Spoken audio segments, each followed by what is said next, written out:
Well, hello, everyone. My name is Andy Wilson, and welcome to Servant Leadership Today. My co-host, Celia Swanson, is back. Well, yes, I'm always excited when we get time together. I know. Me too, Celia. So good to see you. Thank you. And you look great as always. We have such a great topic today that we're going to just dive into really quickly. And, one of the things that Celia and I have been talking about, and I hope you've been with us all the way through these episodes because they've been so rich and all the content around leadership. But today has really a special meaning, and it's gonna be real personal today. And Celia, thank you for willing to open up and share some really personal insights today.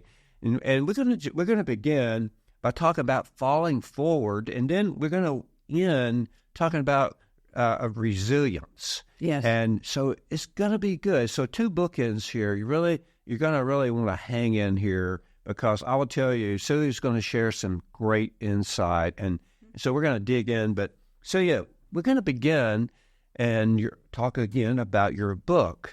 And, you've done such a good job on the book. I know we've talked about it before, but just for our audience, it's gracious and strong. And you can get this book online at most places. And I really recommend you picking up a copy of it. But we're gonna go back to chapter 2. Yes. And chapter 2 is really talking about falling forward. Now, Celia, where did you come up with that title? And talk to us, but give us some background on that. Yeah. When I think about rising above the unexpected left turns of life, right? Falling forward is an important principle to learn and to practice and to develop.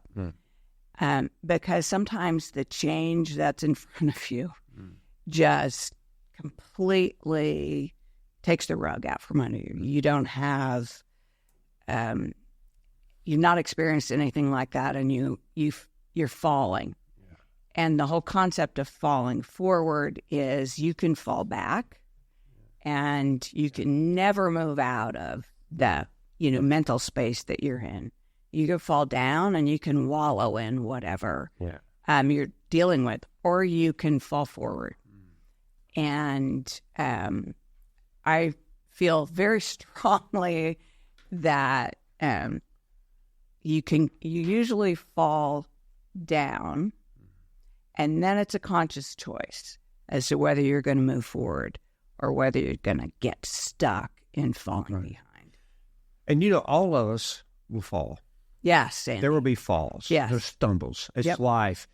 And life can throw so much at you at one time. Your work life can throw, career can throw so much. There's so many things out there. So if you are affected with that today, or if you've been impacted with that, this is your podcast. Mm-hmm. I mean, it really is your time to lean in and learn and grow, and to gain the strength and courage and confidence to get back up and learn from this. Yeah, because we've all been there. Yeah, that's exactly right. It's not if. If you haven't, good point. It's a win. And I don't mean that as negative at all. It's just life. Yeah, it is. Yeah, it's just life throws at you. I love your quote at the beginning. Mm-hmm. One reason I am such a fan of the Roosevelt era in this country, because of what our country was going through at the time, to the Great Depression, World War II, all of that, and we love history, and I just watched a documentary about FDR, and boy, did Eleanor play a major role. A very important and major role, yes. She did. Share your quote that begins, please, because I think it's such a way to enter into the space that you're about to talk about. So the quote here in the book is, "You gain strength, courage, and confidence by every experience in which you really stop to look fear in the face. You must do the thing you think you cannot do. Yeah, Eleanor Roosevelt. And, in the great speech that FDR talked about, he said the only thing fear was fear itself. Right. That's right. And you think about the critical time of this country, there's no jobs, there's no food. We're in, the stock market crashed. The money was gone, the banks were closed. Right. We're not facing that. But, whatever you're facing may feel like that to you. Yeah. It can happen. So, Celia, let's just dive in to our conversation. And I'm just lead us off. And I've got questions I want to ask you today, but get us started. The story that I tell in chapter 2, as Andy said, is a very personal story, but it is the best example I can share about falling forward. My husband and I moved here, 30 years ago now. So at that point in time, it was 20 years ago. And he became a stay-at-home dad, and I got to go the executive track that I so wanted to do in my career.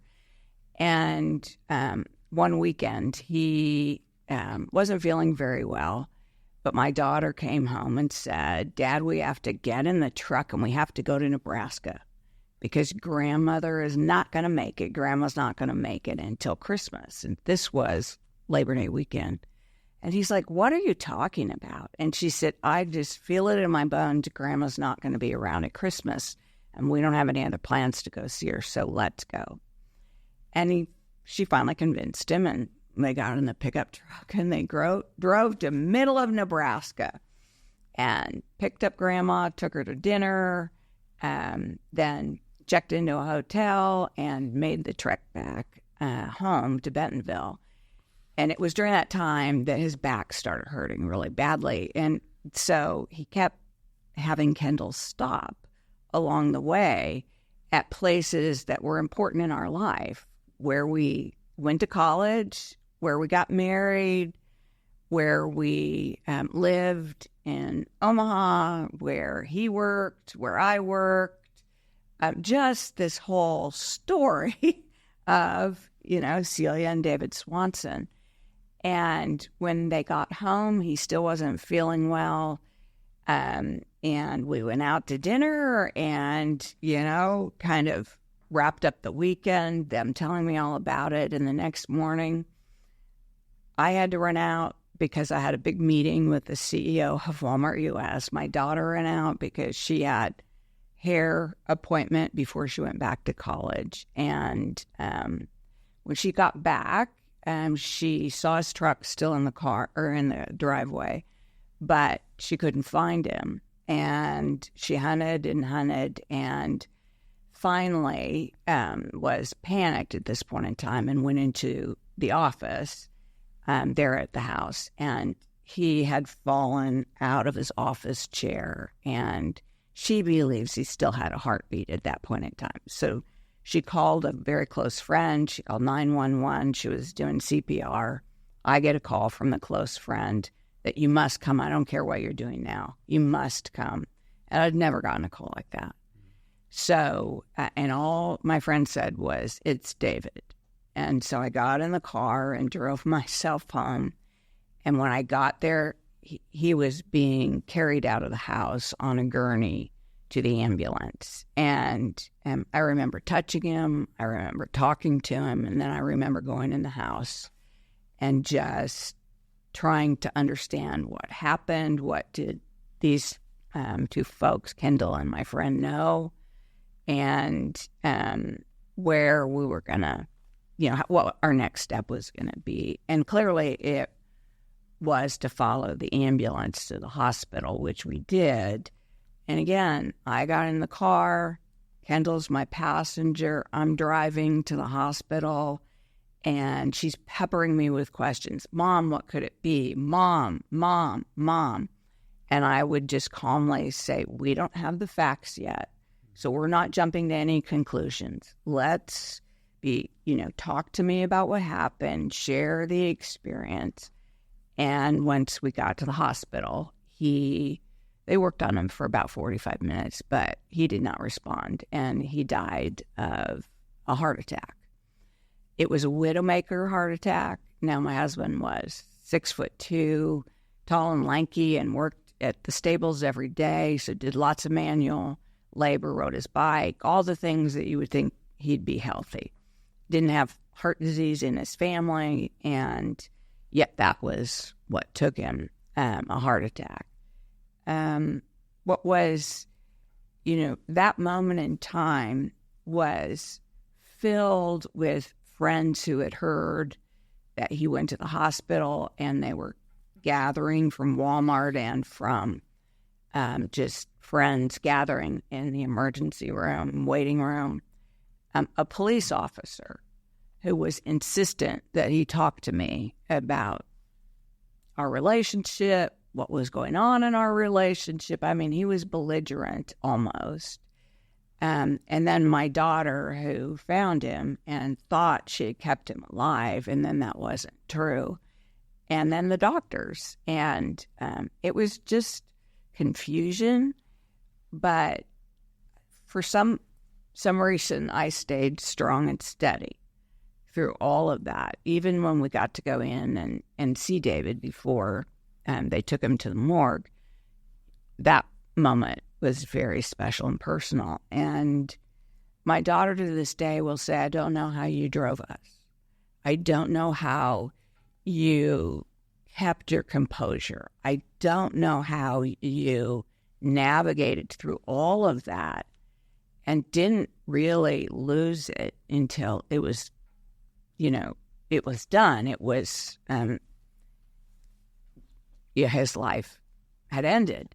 And that actually is resilience that you've learned from past moments of grief or change that have been so substantial in your life. And the road following that, planning a funeral service,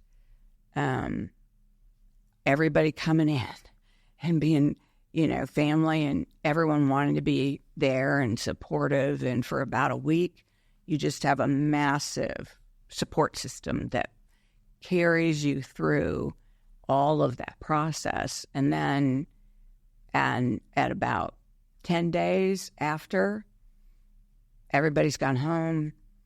Daughter at 2 weeks, went back to college, and you find yourself woefully alone and sad. And really, that's when the falling forward process happens, because there were mornings I didn't want to get out of bed. I didn't understand why this was happening. It wasn't fair. I was angry. I was angry at God. And, I'm a faith-driven person, and that was hard. But I had friends who guided me, and I had my faith that helped me decide that each morning I was going to get out of bed, and I was going to take one step each day to fall forward. And it's really that every step is a choice, and every choice in that process was made out of deep sorrow and deep love. And what I've come to accept and understand is that this is all God's plan. It's been predetermined long before it happens. And, at the moment that I'm in now, my daughter just got engaged. She's pregnant. She's having a boy, and the boy's middle name will be David. And there is just a circle to all that God provides. And when you're deep in the sorrow, it's very hard to see that anything positive is going to happen as a result of this. Many positives happened. Well, Celia, thank you for sharing that. And for our listeners and audience, Celia and I have talked about this moment a few times. If we could come and do this, and she could do it, and she has. And so thank you for that for that sharing that experience. And I think the thing that I would at this point ask you, if our audience, listeners, if you're stuck in these, what I call these grips of fear, Yes. Grips of change, grips of grief. Yep. You have now navigated some learning out of that, because that's who you are. I mean, and we've known each other a long time, and you've always, no matter what you've gone through, you at some point you look back and say, "What can I share of learning?" And one of the things in your book that you've done, that you've talked about, was instead of falling prey to self-survival mode, fall forward. I like that. Walk us through some of those points that could help our viewers, listeners, fall forward. Can you share some of those things with us? And then let's talk about those. Yes. Are you talking about breaking the fall? Yeah. Okay. Yeah. The first is to face into the reality. You kind of have to step outside your own body and emotions and just face what are the facts and the reality of this situation. And, for me, journaling through this process was really important. And I did use the help of a grief therapist, to help me through the process. But her job really was, let's face the facts and let's face the reality of this situation. What was the timeline? And it's different for all of us. Yeah. But yes. From you talked about, you found, in 10 days, you find yourself alone. Life continues. It does. That's hard to say. Yeah. And it can be bitter and angry. It's hard, sure. and you are angry. Yes. So when did you get to, okay, I've got to get back up. I've got to face into reality, your point there. When did you get to that point? How long did it take? And it will always be different, I'm sure. Yes. It's a great question. I went back to work 2 weeks after he passed. And that was a big step in falling forward, because I had to prepare myself for walking into a corporation where I'd worked for a long time and people were big supporters of mine. And I knew I was going to have to face lots and lots of questions about it. But again, I had a couple of really dear friends who asked me questions that I should be prepared to answer before I put myself in that situation. So Giselle Reese, she said to me, how do you want people to approach you and to treat you as you come back in? And I thought, first of all, don't treat me as if I'm broken. I'm sad. I will cry when I talk about David and when I reflect on the situation. Doesn't mean I'm any less a leader than I was before. I'm broken at this moment, but I'm not damaged goods. And there is such a difference about, I'll never be able to lead again, or I'll never be the, vibrant, effervescent person that I am. And that was really important to me. And Giselle understood how to translate that and to continue to give me hard challenges. Even though she wasn't my boss, she was a strong influence on me. That was very helpful. So it was, it was about between that 10-day period and 2 weeks. In 2 weeks, several people questioned me whether or not that was good timing. And I said, I can't sit in this house and not re-engaged back in life. Right. So about a 2-week period for me. Well, so when you face into reality, your first thing there, how did that feel? Unfair, completely unexpected. Like all my future plans were built around what David and I were going to do, right? Right. And we never got to experience those. Gratefulness that Kendall had decided they had to go to Nebraska because then he got to see his family, got to see his mom. I mean, the greatest shock was making that phone call to her and telling her he had died. She just said, that can't be. I just had dinner with him Sunday. Yeah. And I'm like, I know, but it's true. And so I lost my train of thought there, but that's how I felt. The next point you talked about was own what you should own. Yes. And explain that. In this situation, you could blame yourself in a big way for what did I do wrong? What did I not see in David's health? Why didn't I insist he went to the doctor sooner than I did? There's all kinds of ways you can twist the story to say, I did this, or I had a part in it, or I didn't do something properly. And none of that was mine to own, right?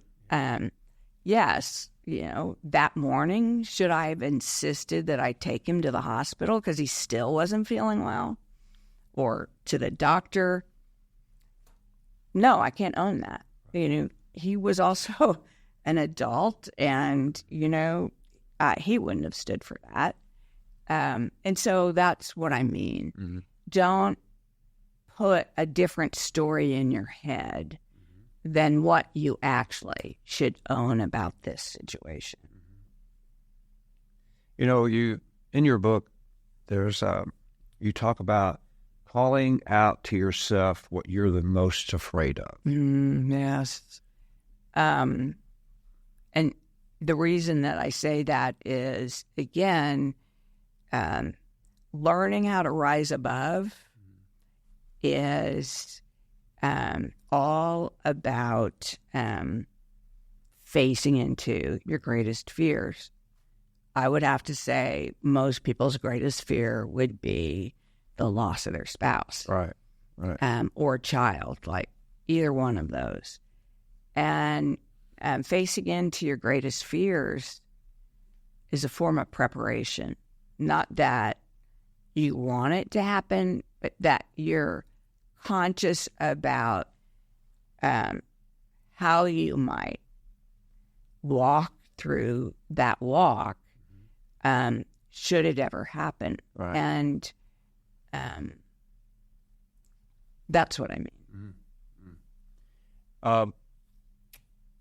Third point, make a hard, right decision to step back into life. Yes. So that's when you went back to work. Yes.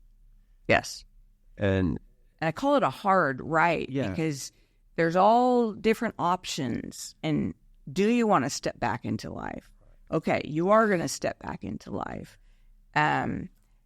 Making the hard right decision, because there are many you can choose from, is being very deliberate with a perspective on the other end about, okay, you're going to get through this next stage. What do you want your life to look like when you get to the other side?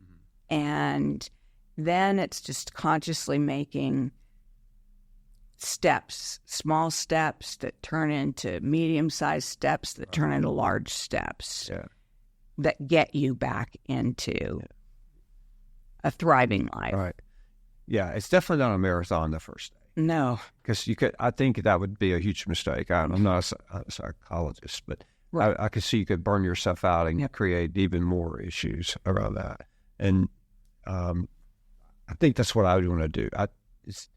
It's go run a marathon or something, but don't do that. Take take those small steps and and I think your point that I'm going to underline is you said you have to rebuild your strength. I was just going to go back to that statement, Yes. Andy, because that's you. Yeah, you're now at your weakest moment, and unexpected, uncharted waters. You don't know what's going to happen next, Right. but you have to build back your strength. And it's like going to the gym for the first time when you haven't been there in a long period of time. Right. You start simple, and then you continue to build your strength so that you can actually outperform even where you were before. And that's what I mean by building your strength. And every day, like every night, another friend, after I started back to work, she would call me every night, and she asked me, what time should I call you so I can check in? It was 7 p.m. And we would talk about what did I learn from that day, what was hard, what did it feel like, and how do I build my strength back? And it was so tremendously helpful to, you have to let it out. You can't, if you keep it all inside, you'll implode. But so having somebody that you can have that conversation with, obviously it used to be David, but that wasn't possible anymore, was just so helpful in building back my strength. And the fourth step, find joy and satisfaction. I never thought I would feel joy again. I did not think it was possible to. Right. And then through my journaling and,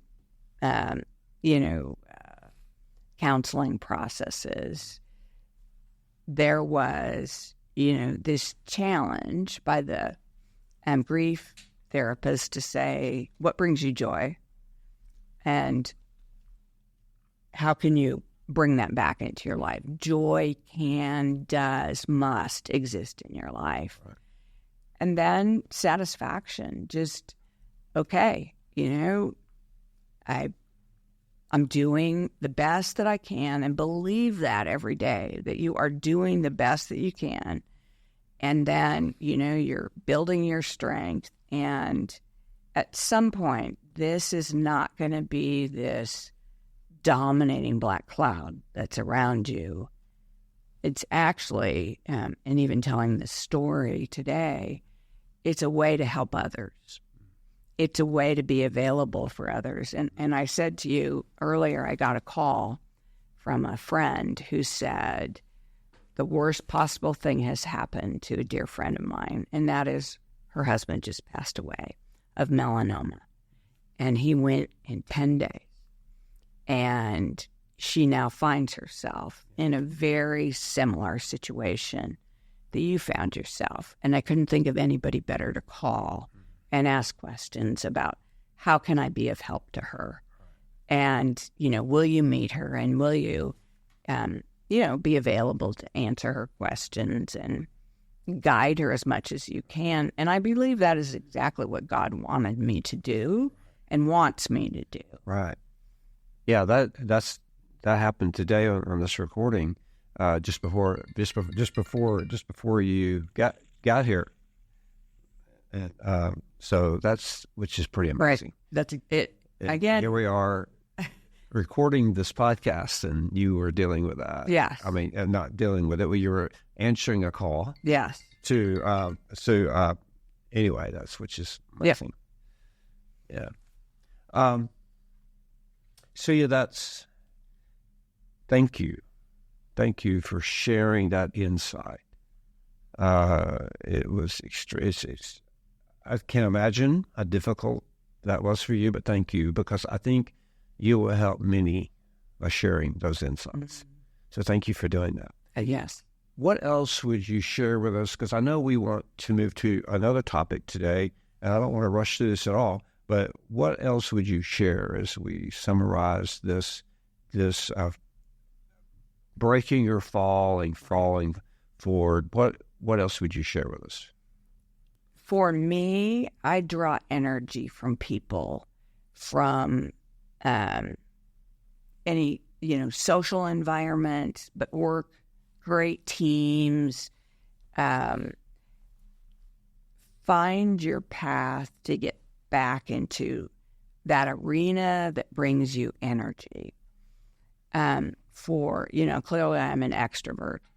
But if you're an introvert, find ways to use meditation, to use time with God, to use tools that can help you get back into a place where you can find joy and thrive and re-engage in whatever that arena is.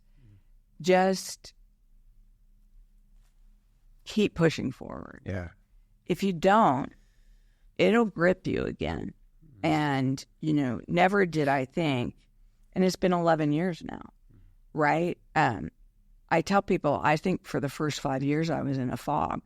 So you might have to, give me some hints on a story, that you say this happened, because I was in a fog. I mean, I had never done my own taxes. Yeah. I was in a big house all by myself, rattling around, going, oh my gosh, I had a dog that he left. That I was like, I wasn't a dog person. Now I'm a dog person. Like, some funny things, but some crazy things too, that you have to open yourself up and just say, okay. Yeah, right. This is the reality. So make the best of it. Again, Cindy, thank you. We're gonna move to another chapter. Of Celia's book. But thank you, Celia. Yes. I know that you will help. This will help many. Thank you. So thank you for doing it. Okay. There's another chapter in Celia's book, The Secret Ingredient. Yes. Okay. So when I read the book, I went, okay, I got to get to that. What is her secret? So why don't you introduce this chapter about that? And we're going to go deep into her secret ingredient. So let's do that. Well, again, with the topic, the subtitle of the book is How to Rise Above the Unexpected Left Turns of Life and Leadership. So the secret ingredient is resilience. Mm-hmm. And I love the quote I have here at the beginning of this chapter too. Life doesn't get easier or more forgiving. Isn't that true? We get stronger and more resilient. Well, that's true, isn't it? Absolutely. Yeah. And that's after we've been knocked down. Some of those things we were just talking about, right? When you're gripped in that fear and that, and that's personal, career. When you're gripped into that, and you've got to be strong. Yes, and I do too. Life doesn't get easier or more forgiving. We get stronger and more resilient. And resilience is learned. Resilience can be taught. It can be practiced. It can be a guide. Mm-hmm. When all of a sudden the rug gets pulled out from under you, right, or you face fear. And that's the point. And I think in today's world, I mean, we were talking about this yesterday as we were preparing for the podcast. Post-COVID,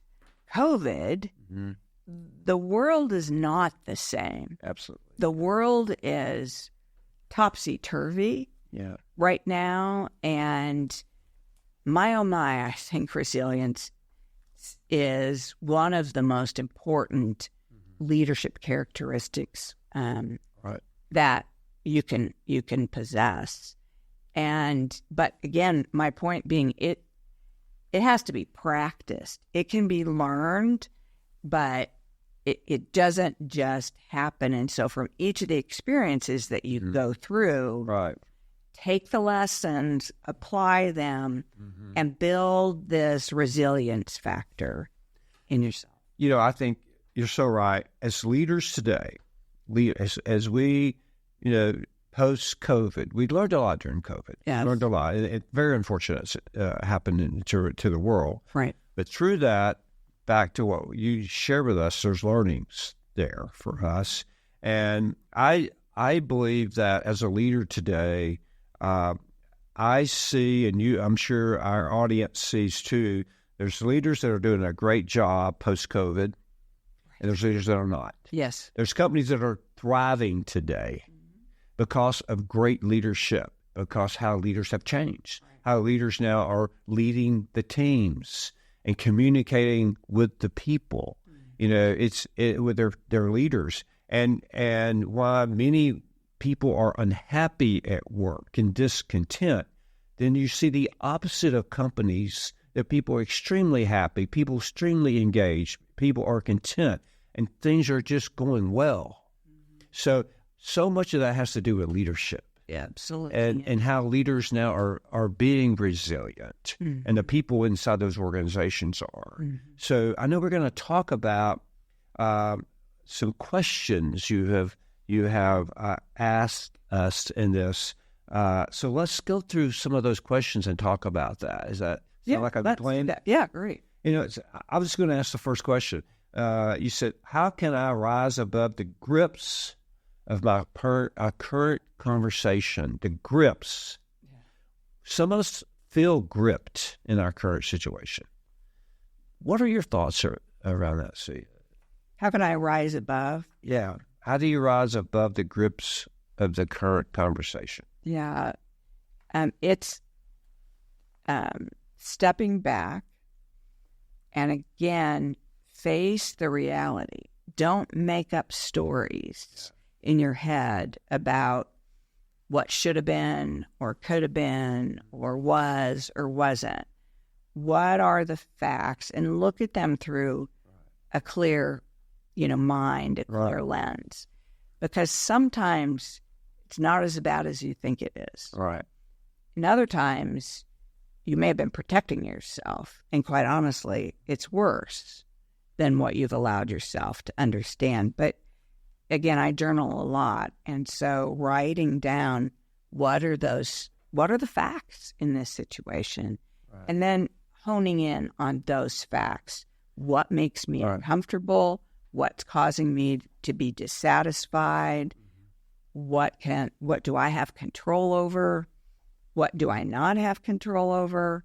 And assessing, I always believe you have to be part of the change. Right. So you can't sit on the sidelines and expect all these other people to change. Quite honestly, the only one that can change you is you. Right. And I think, too, and I love that. I underline what you just said there.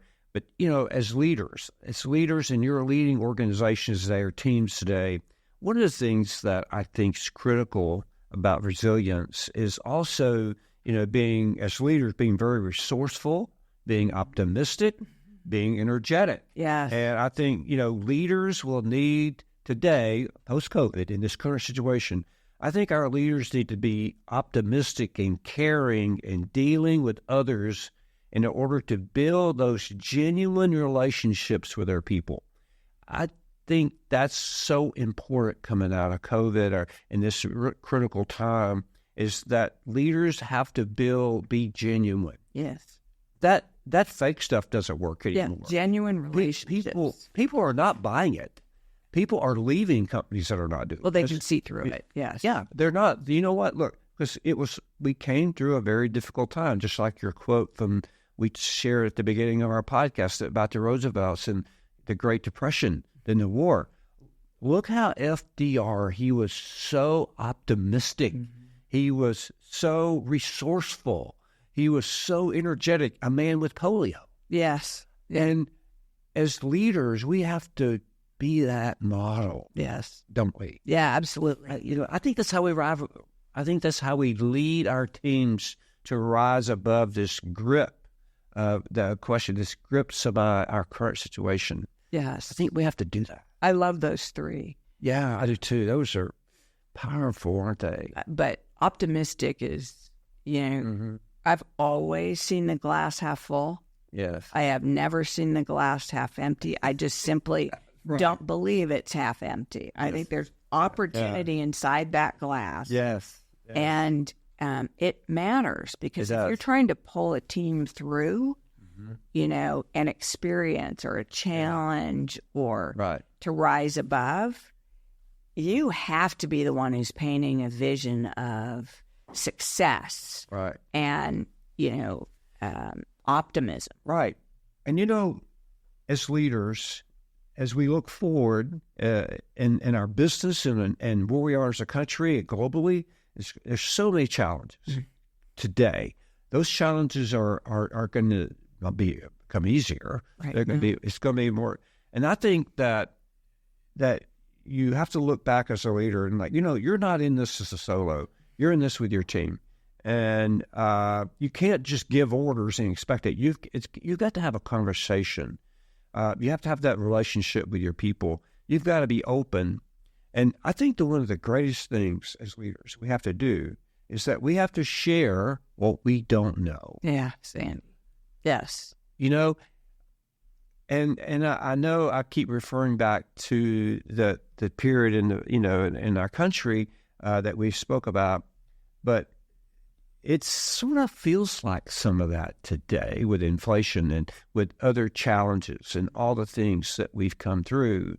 We're going to get through this as a country, as a team, as a leader, as a company, and we have to get through that. But I think we've got to realize that as leaders, we can't do this solo. That's so true. And humility is a really important component of leadership. Yeah.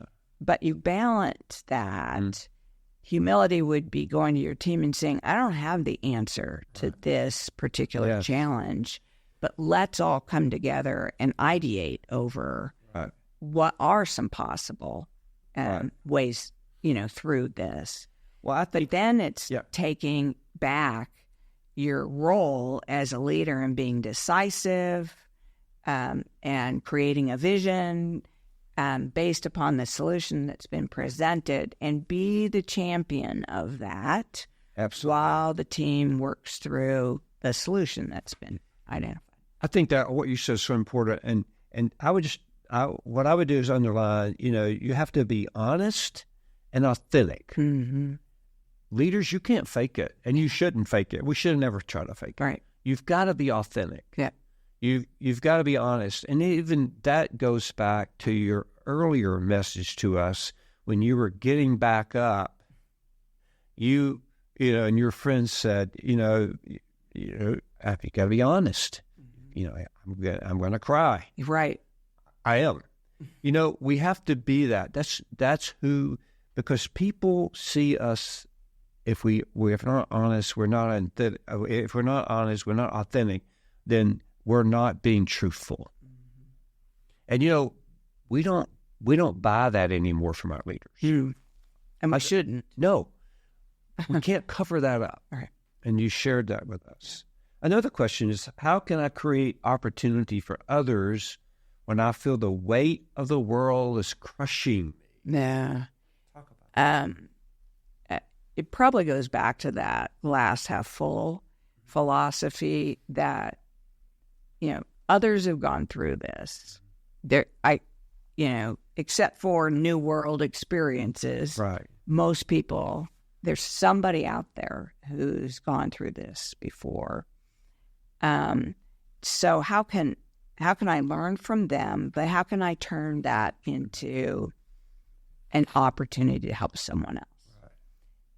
That's what I realized about telling the story about David's passing. Yeah. I don't want to be a widow. I don't want people to look at me and have that, written across my face. Because I'm much deeper than that definition. Right. But if I don't tell the story, then no one ever gets to understand what it was like to go through that. Right. And when it happens to them, I want them to feel comfortable to give me a call. Or a friend is going through this. I want your advice and counsel on it. I agree. And I think, that's what happened for me in the process of falling forward, is that I felt the weight of the world on me. Sure. But I had to find my way to understand there was also opportunity to help others. And, I think as we think about that as a leader, what I would say is that as leaders, we have to learn to deal with complexity because our teams, our businesses are very complex. Mm-hmm.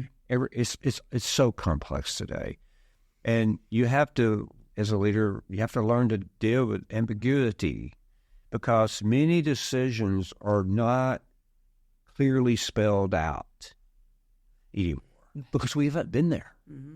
They're new. You had never faced what you faced. Mm-hmm. And some of us who, to your question, we feel this crushing us down. We've not faced these things before, but we have to how do we deal with this complexity? How do we rise above this complexity? How do we make decisions? And that's where you bring your team around you. Yes. And you talk with them. You share with them the complexities. How do we do this? Mm-hmm. You're not alone.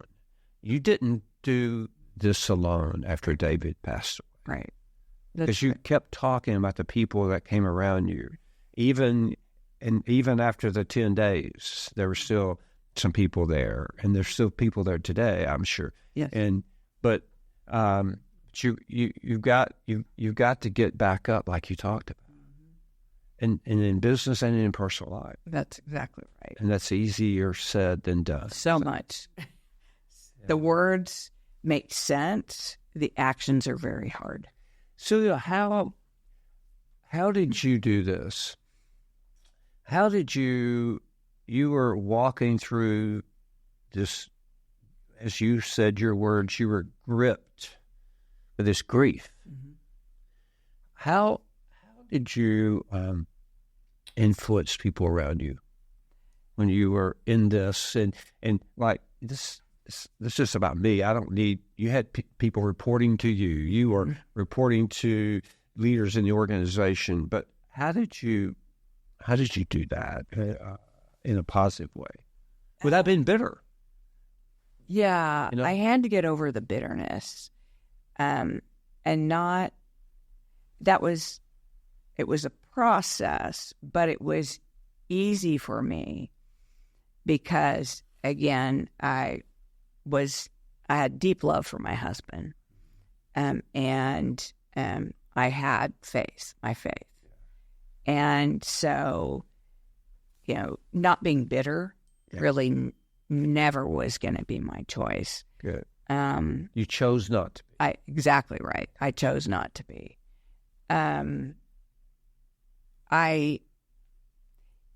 Influence came by people asking some great questions and myself reconciling with what do I want the storyline to be after I move through these stages that I know I have to move through of grief.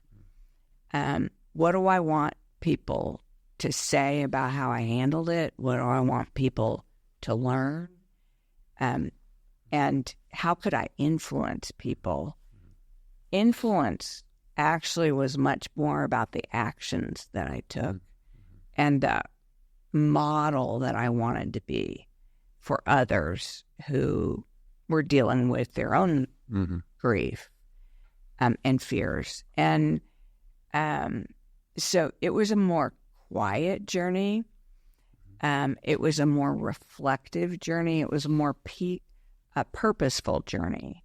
But how I chose to show up said more to people than any words that I could have shared.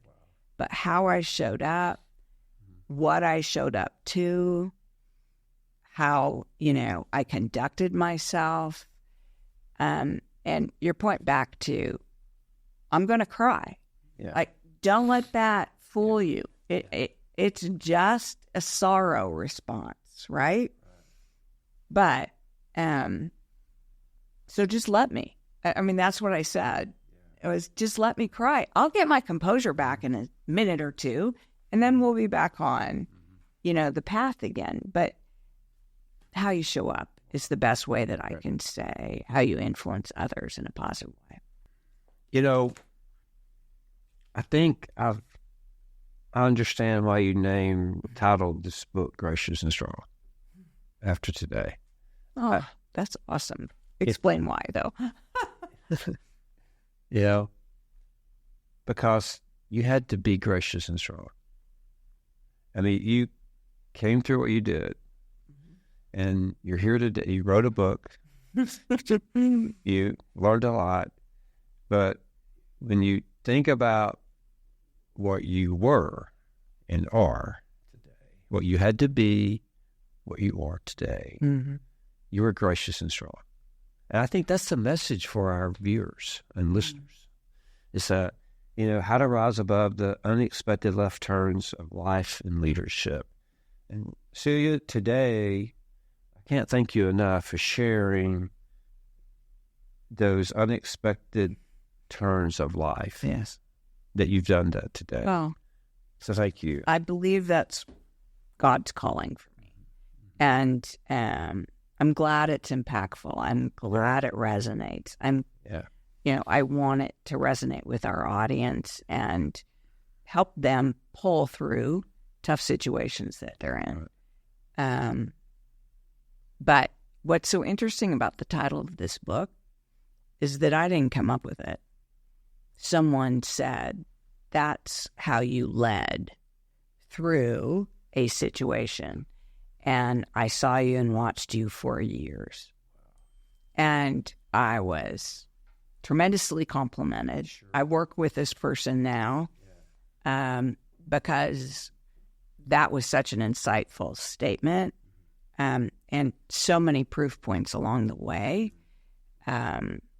But thank you for that compliment and reinforcement that it's the right story and it's the right description. Yes, it is. Well, I cannot thank you enough. We've had many podcasts. There's many more to come. And we want to thank our viewers and our listeners for joining us at Servant Leadership today because, Celia, it's been very impactful podcast today. Mm-hmm. Thank you. I can't imagine how difficult today was for you, but thank you because you've helped people today. And that means the world to me. So I'm grateful. I'm grateful that you have done this today. So thank you. From the bottom of my heart, thank you so much. Any closing comments? Just that you can actually face your greatest fears. You can, and you can conquer them. It's not easy, but take those small steps to face them, and you will come through them improved and different and positively. Well, I'm Andy Wilson, my co-host Celia Swanson. What a day, what a morning. Thank you. Thank you for joining us today. We will be back very soon with another podcast, and we're going to talk much more about leadership and life. So again, thank you very much. Thank you again, everyone. Thank you. Goodbye. Have a wonderful day.